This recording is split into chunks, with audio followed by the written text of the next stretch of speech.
দীর্ঘ দেড় দশকের ফ্যাসিবাদী শাসনের অবসানের পর নির্বাচিত প্রতিনিধিদের নিয়ে এই মহান জাতীয় সংসদের যাত্রা শুরু হয়েছে। প্রথম দিনেই উত্তপ্ত জাতীয় সংসদ, রাষ্ট্রপতিকে ফ্যাসিবাদের দালাল আখ্যা দিয়ে জামায়াত জোটের ওয়াকআউট।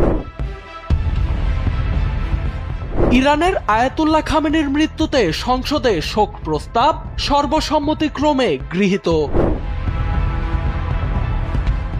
চলমান যুদ্ধে চালকের আসনে ইরান, যুদ্ধ থামাতে ছুড়ে দিল ৩ শর্ত, বিপাকে ট্রাম্প নেতানিয়াহু।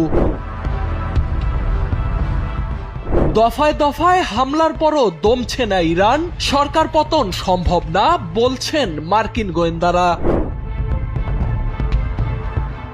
এবং যুদ্ধের প্রভাবে টালমাটাল মার্কিন অর্থনীতি, প্রথম ৬ দিনেই খরচ $11 বিলিয়ন।